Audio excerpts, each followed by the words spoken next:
अमृत कथा। भक्त गरीब क्यों होते हैं? एक बार नारद जी ने भगवान से प्रश्न किया कि प्रभु, आपके भक्त गरीब क्यों होते हैं?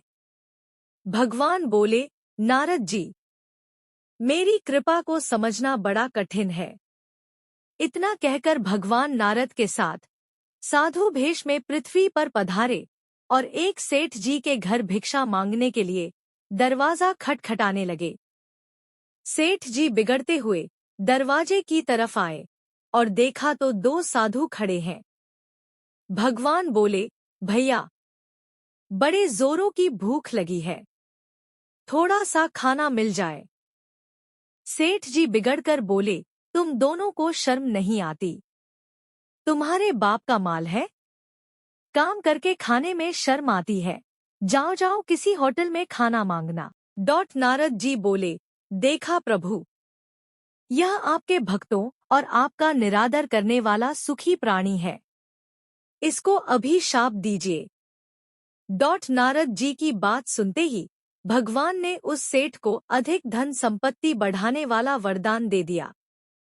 इसके बाद भगवान नारद जी को लेकर एक बुढ़िया मैया के घर में गए, जिसकी एक छोटी सी झोपड़ी थी, जिसमें एक गाय के अलावा और कुछ भी नहीं था। जैसे ही भगवान ने भिक्षा के लिए आवाज लगाई, बुढ़िया मैया बड़ी खुशी के साथ बाहर आई। दोनों संतों को आसन देकर बिठाया और उनके पीने के लिए दूध लेकर आईं और बोली, प्रभु, मेरे पास और कुछ नहीं है, इसे ही स्वीकार कीजिए। भगवान ने बड़े प्रेम से स्वीकार किया। तब नारद जी ने भगवान से कहा, प्रभु, आपके भक्तों की इस संसार में देखो कैसी दुर्दशा है, मेरे पास तो देखी नहीं जाती। यह बेचारी बुढ़िया मैया आपका भजन करती है और अतिथि सत्कार भी करती है। आप इसको कोई अच्छा सा आशीर्वाद दीजिए। भगवान ने थोड़ा सोचकर उसकी गाय को मरने का अभिशाप दे डाला।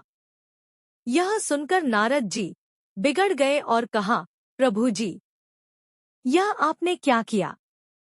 भगवान बोले, यह बुढ़िया मैया मेरा बहुत भजन करती है, कुछ दिनों में इसकी मृत्यु हो जाएगी और मरते समय इसको गाय की चिंता सताएगी कि मेरे मरने के बाद मेरी गाय को कोई कसाई न ले जाकर काट दे।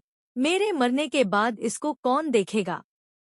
तब इस मैया को मरते समय मेरा स्मरण न होकर बस गाय की चिंता रहेगी और वह मेरे धाम को न जाकर गाय की योनि में चली जाएगी। उधर सेठ को धन बढ़ाने वाला वरदान दिया कि मरने की वक्त धन तथा तिजोरी का ध्यान करेगा और वह तिजोरी के नीचे सांप बनेगा। प्रकृति का नियम है, जिस चीज में अति लगाव रहेगा, यह जीव मरने के बाद वही जन्म लेता है और बहुत दुख भोगता है।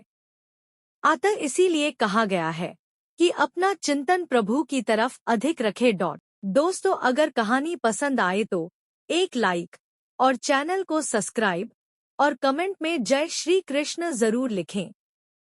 जय श्री कृष्ण।